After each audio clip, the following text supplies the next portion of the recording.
Alright guys, so ran out of memory there.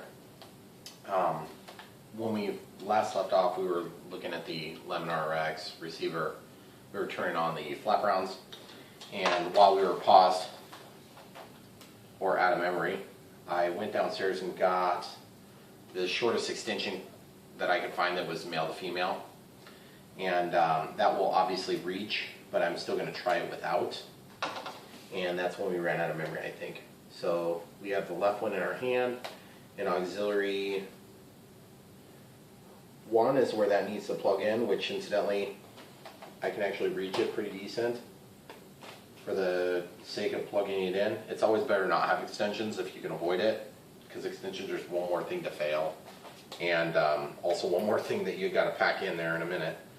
So this one's aileron, so it's going to go into the second pin over after throttle. So I'm just kind of lining it up, and I'll give you guys a shot of this here in a minute when I get it plugged in. Okay. So you can see it's pretty tight right now, but it's going to work. It's definitely going to reach. And ideally I wouldn't have a twist in it, but that's actually not such a big deal, because by the time I tuck that back in there, it's going to work pretty decent. So I'm going to go with it right now. We'll see if it'll cause a problem later, and if it does, then we'll just have to pivot at that point and see what direction to go with it. For now, I'm just going to get that stuff out of the way and I'm done with it. And notice we've been using these directions a lot. Actually, at this point, I could conceivably screw on the wings just in case I would have an issue with having them fall off. I'm going to resist that as long as I can. Okay, so let's plug in the other things. This is channel 3, which is throttle. That's kind of weird. I'm not sure why throttle would be channel 3, but it just depends on your radio, I guess. So now that we have those other ones plugged in, it's kind of tight, so I'm going to have to be creative getting these things plugged in.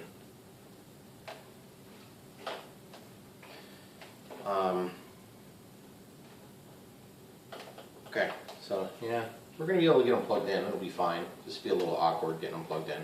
But I can live with awkwardness for a couple of minutes just to get this done. Alright, so this one says it's rudder. So we'll just find the rudder channel, which is going to be the fourth one out on this. And just making sure the signal line is always going up.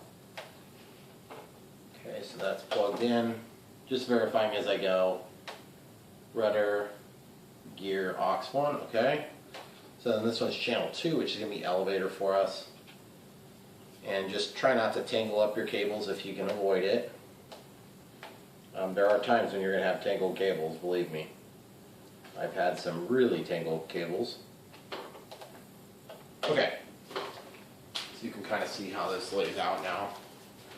It's about the way it usually goes. You've got one that's like hugely too long, and then several that are like hugely too short. So what I'm going to try to do is I want to tuck this one wire back. This one wire needs to pull back in, and that's going to give me a better chance at success once I try to tuck everything under. The other wires are actually pretty close. But see, once I get that in, then I can lift the wing and I can pull the rest of it back through. So I'm going to actually just I'm going to just try to walk that through there. Oh, whoops, that was not good. So, let's see if I yanked out any wires. I don't think I did, but that actually was kind of a nice thing to happen, because now I can get those wires pulled through easier. So I'm going to try to kind of put this out of the way, like this, sideways. And you can see I've got access now to the other wires, which is kind of a nice thing. I didn't really anticipate that, but fine with me. So now I can take a screwdriver, and I can just grab the throttle channel, just kind of pull this back through. It's always super awkward, guys, with sailplanes. And also the ESC, I'm just pull that back through as much as I need to get that out of the way. Now I'm just going on the BEC and signal lead for the throttle. and it's just fighting me a little bit. Not quite big enough to get your fingers in there. One thing that works really nice is having force sets, because then you get in there and reach in and grab them, pull them through. Okay, so you can see kind of how I'm doing this now. I'm just going to pull that back down and through, and then I've got the rudder and the elevator. Just whichever one I need, I'm just tugging it until it tucks down tight to the wood. You can kind of see what I'm doing there now. I'll tip you guys down a little bit. See, just tugging on them one at a time. And then what I can do is, everything should be wired where it needs to be wired. So now I should be able to, looks like rudder needs to go back quite a bit. Okay, see how I'm just tugging on it to get it into a position where it can be then pulled tight. This is actually one of the more frustrating parts of building these planes, is just getting all the stupid wires where they need to go. It's not overly aggressively difficult. It's just frustrating, and like, it seems like there's got to be a better way, but I don't know. If I was designing this thing, I wouldn't have a better way. Probably taping all the wires on the outside or something ridiculous like that. Okay, so when you see some of these planes that these guys build, and they're just so well done, but then these things come and they're like more or less in a mass production environment. They still kind of have these stupid problems. You would think that they would work through some of these items, but who knows? At some point we got to come to the realization that they're only probably going to make a few thousand of these things, and then they're going to move on to the next plane, discontinue it about the time I'm doing a review on it. Okay, so we got the antenna there, and we want to make sure that this thing gets up on top of it. This is the Velcro for the battery, and you can see we can still get to all the dip switches, which is super duper nice. And the only thing I wish I would have done different was had this wire for the power to the electronic speed control, and for the battery, kind of wish I would have brought it out here before I put on the XT60, but that might have been a problem too. So for now I think we're good. So now all this excess wire, to be honest, normally I'd want to like tie it up all nice, but I actually don't care on this plane. So I'm just going to stuff it in the hole, and then I'm going to stick the wing back on.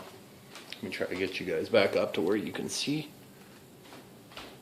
Okay, so now that we have those wires more or less where they need to be, one trick you can do is you can rotate the plane, but I don't want to get a twist in it just quite yet. And you didn't get to see me do this. I did this off camera the last time. So I'm going to slide that knob in there. And I'm just going to, it is a little bit tricky to keep those wires from getting into where it stops the thing from sitting down. And so you kind of have to stick a screwdriver back there and force those wires down. If I hadn't built millions of other planes, it seems like, then this would seem like totally ridiculous, but I wish I could say that this was totally ridiculous within the realm of RC plane. Okay, so once you get those wires out of the way, it seats down there real nice and tight. Things feel pretty solid on the fuse. The wings are a little bit wiggly, but it's not screwed together yet, so looks really nice. And we actually don't have like any junk in the way now, which is super, super nice.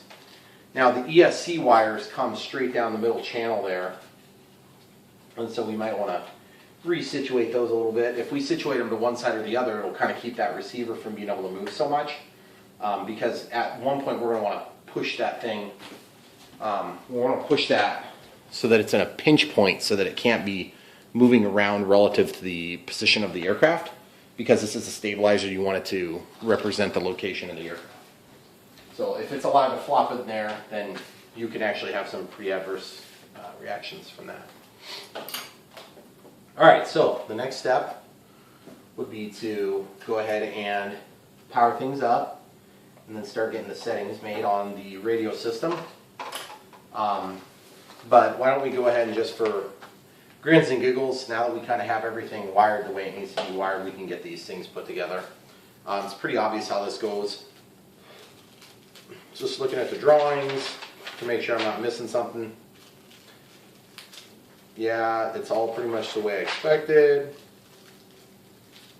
I'm going to dump this out. It's got 2 long screws. This didn't come with extras because evidently they're expensive screws in China. Okay, so this goes one way and one way only, I'm assuming.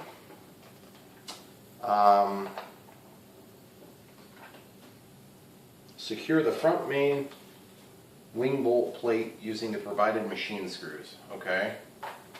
And yes, it is keyed, so it'll only fit one way. If it's in the wrong way, you won't get it.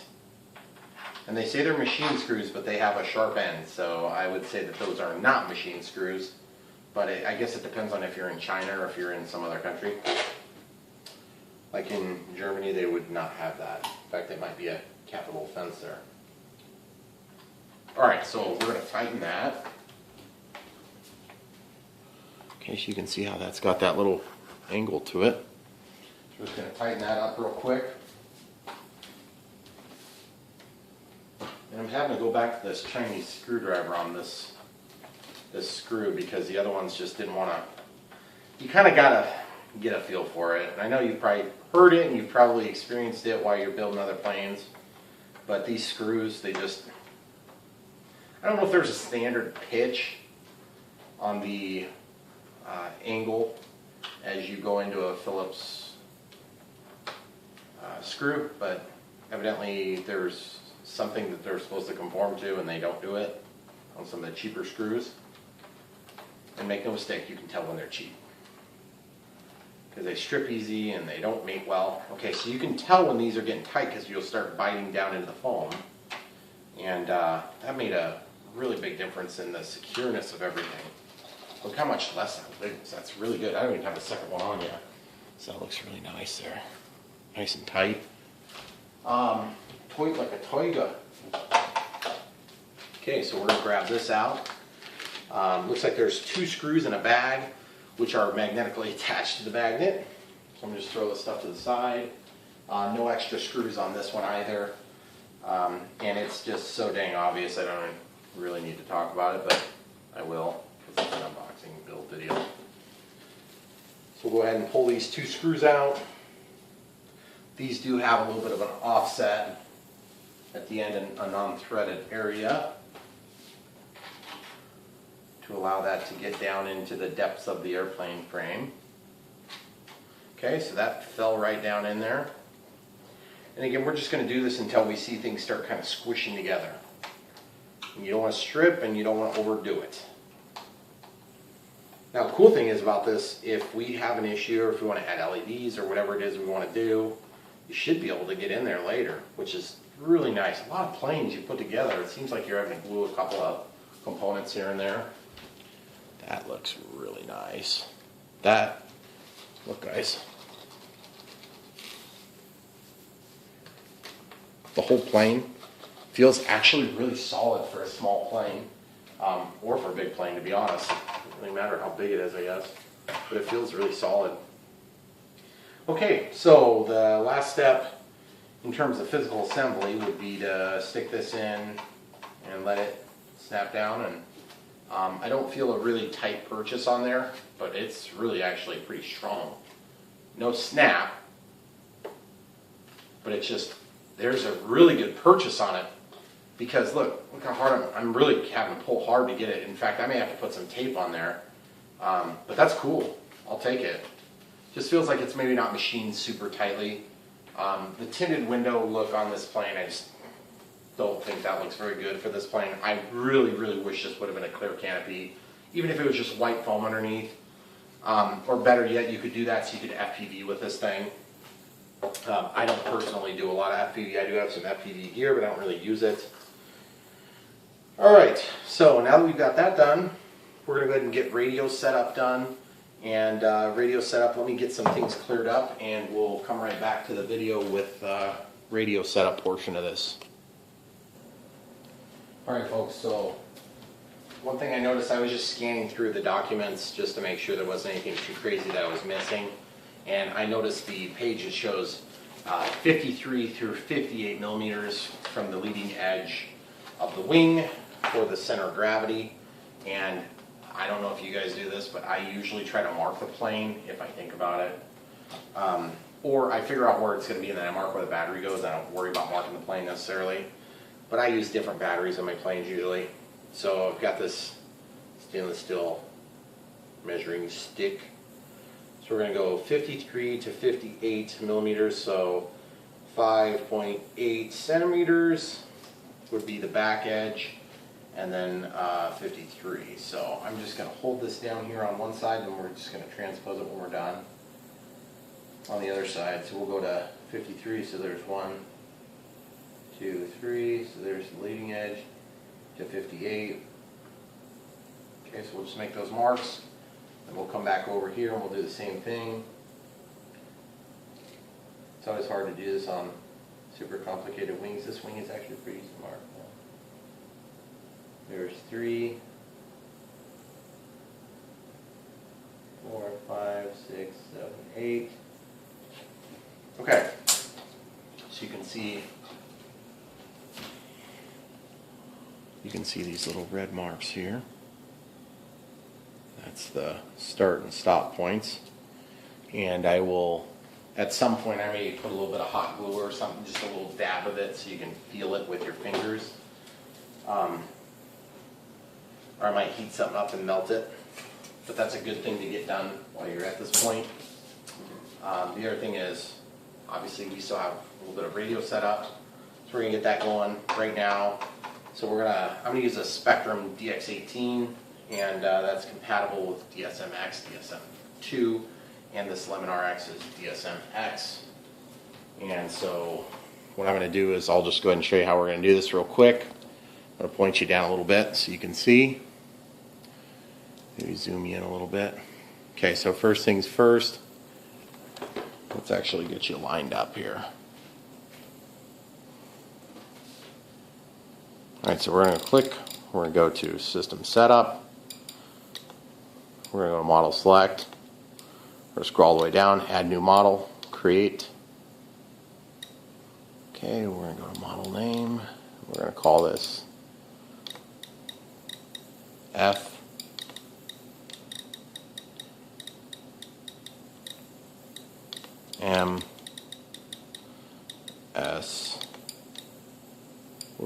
FMS Moa .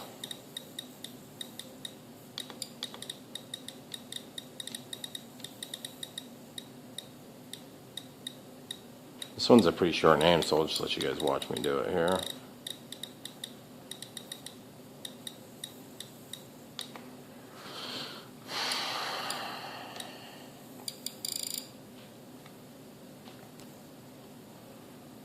Okay, so now I have another MOA that I'll be getting in the near future, so I'm going to scroll over and I'm going to call this the Moa 1.5.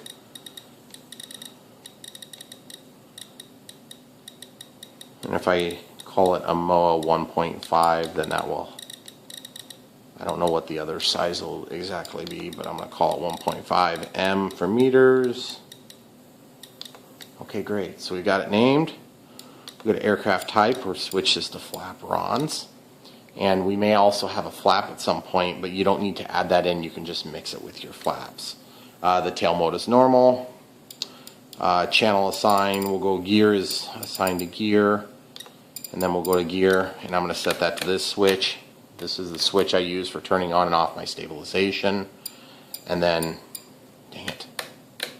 Okay, so that's set to D. And then auxiliary 3, I want set to the right knob.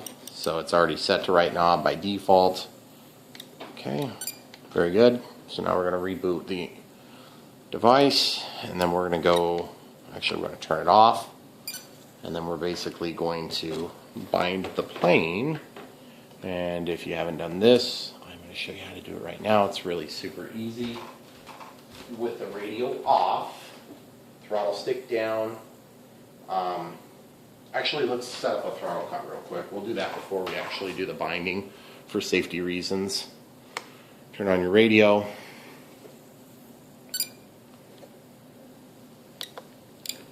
Go into throttle cut. Turn it on. I like this switch for my throttle cut. You see how it's resting in that position. Okay, so switch H. I do not want it negative 130. I want it negative 100, which is like full stick down position. Now testing it, you can see that in the monitor right there, as I move the stick, nothing happens. When I have the throttle cut off, the throttle is allowed to move up and down. Okay, so that's set. So now we want to go into flap system. We're going to set it to the switch. That's the switch I use, switch B. And I'm going to set it to like, actually I'm not sure. I want spoilers, so I'm going to set the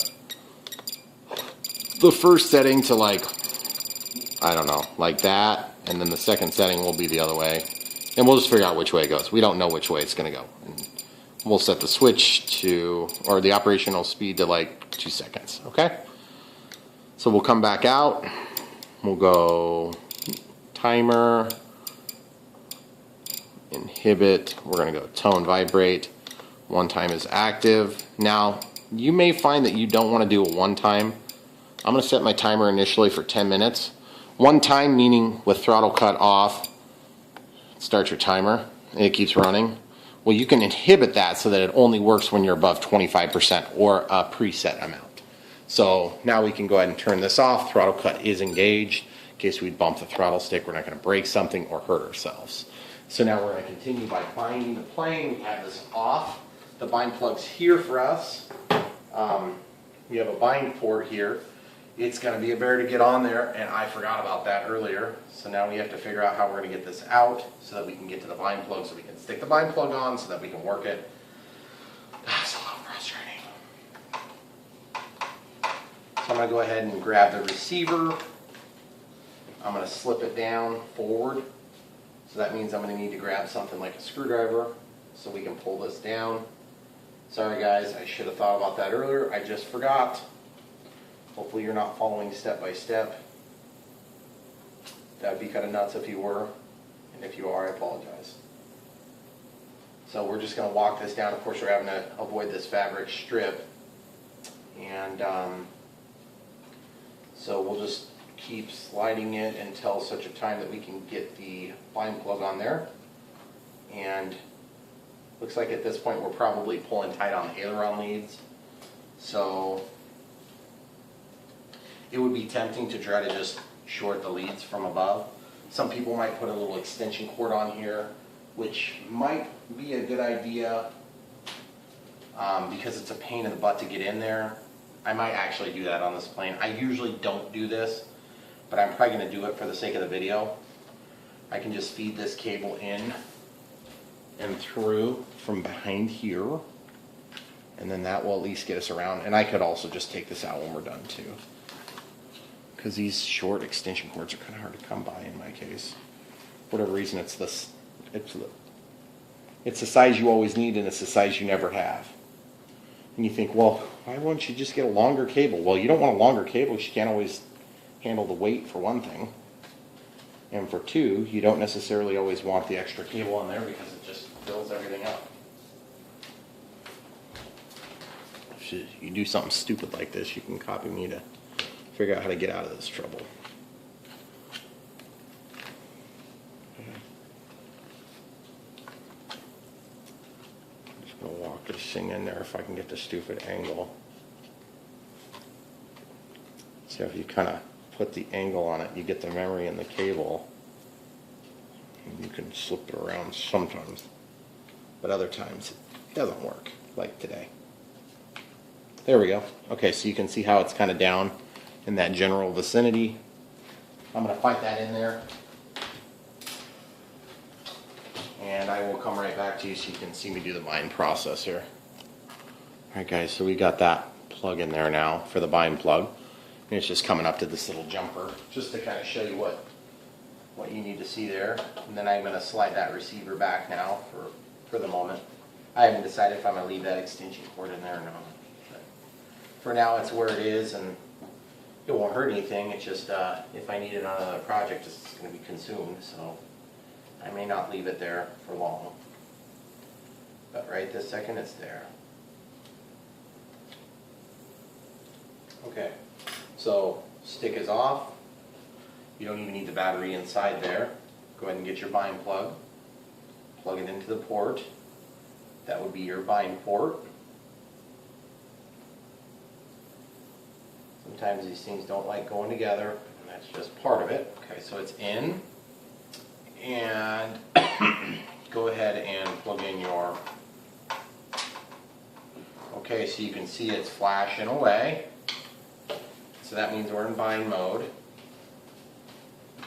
This won't last forever, so I'm going to work fairly quick. So you see the flashing? So what we're going to do is we're going to turn on the radio while holding the button. There's also an onboard system you can use where you can turn it on and do it inside. Okay, binding, 22 milliseconds DSMX. Okay, so everything's started. Okay, very good. All right, so now elevator, rudder, ailerons, aileron. Okay, cool. So now what we need to do is we need to ensure the throttle cut's working. So carefully control the plane so you don't cut anything up. Okay, it's working. Perfect. That's the first test. The second test is going to be to shut off the throttle cut and see if it's going the right direction. Please go the right direction. Yes, it's going the right direction. Now, I can't tell if it's braking or not, but it feels like it's braking. The way you can tell, when you spin it, there'll be resistance. And here's the real tell, is if you take and unplug your battery, which you're going to do anyway, unplug your bind cord while you're at it, okay? Now, spin the motor. Just depends. Sometimes it's really strong hold and sometimes it's not such a strong hold. Okay? Just listening for stabilization to turn on and off. Throttle cut's on and it is working. Throttle cut's off and the throttle is working. It feels pretty powerful. I'm surprised. Okay, throttle cut's back on. Okay, so that's the rudder is moving. The elevator servo is moving, so now we just need to connect some things. Now that we have things centered, we can go ahead and verify that all our trims are centered. Now unplug your battery, get that out of the way for the moment. Then we're going to flip this plane upside down so we can get to all the deals, the dealy bops. And first things first, you can see the servos. Just look at them. Do they look like they're even? This one looks like it's maybe not square compared to this one, and this would be the easiest time to fix that. There is nobody saying that they have to be even, but my recommendation to you would be to make them even. And what I'm talking about is, like, if you look at the servo here, this servo is going a little bit toward the aileron, and then this servo is going a little bit away from the aileron, okay? So this one's going pretty aggressively away. It might be a full step. So I'm going to go ahead and try to straighten that up. So FMS has nicely made pockets for us to actually be able to get a screwdriver down there. But make no mistake about it, you're probably going to damage your foam a little bit doing this, and that's really irritating, but that's part of it. Okay? Then take your forceps if you got them, and go ahead and grab the thing and slip it off. And it's probably going to damage your foam a little, but that's life in the big city of Hong Kong, China. And push it on, and you'll notice that that's just a little bit toward the servo. So now they should be more or less even. And then you can try to get this centered. Don't torque it, you'll cross-thread it. You got to get it started first, and then go ahead and turn it in gently. Pushing hard so that you keep your good purchase with the total tip there. Okay, so now these things are centered with one another, which makes for an easier time. And then you want to take these two little push rod, control rod deals, and you want to just get those little rings, slide those over the tip before you put them onto your airplane. It's easier to do it from the backside there. Okay, sometimes you gotta lick it or get it wet or something like that. Okay, so we're going into the outsidemost hole here, and it does fit nicely. Nice tight bend. Okay, now what you want to do is you want to line this up so this is square.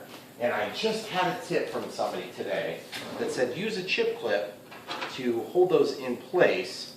And I'm actually going to take that advice. That's a good idea. So I'm going to hold this with a chip clip, and that's going to keep it nice and level. Of course, you can't see the chip clip. Sorry, guys. There's your chip clip.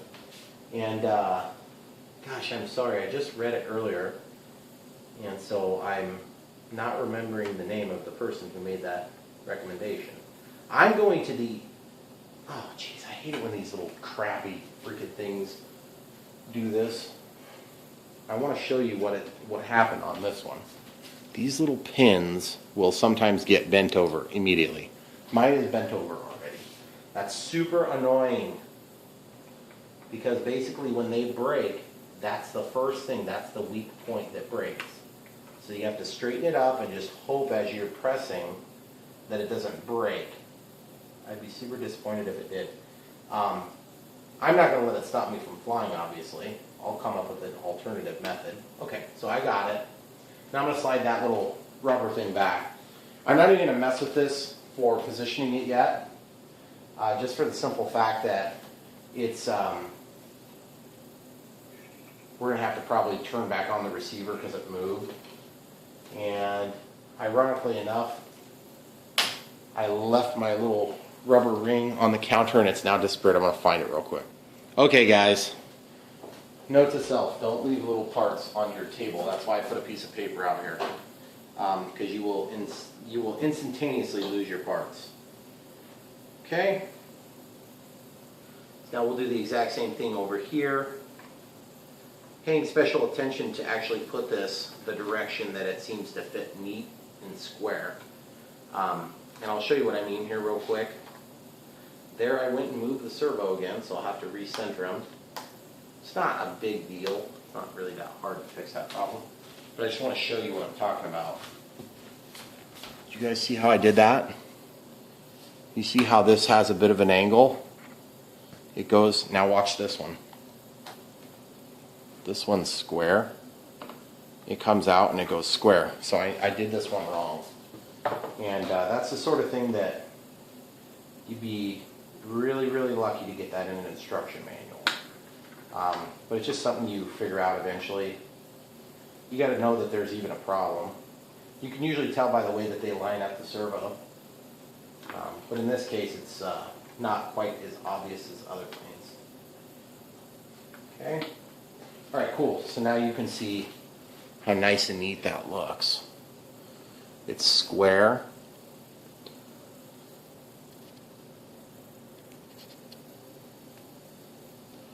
So it's nice and square.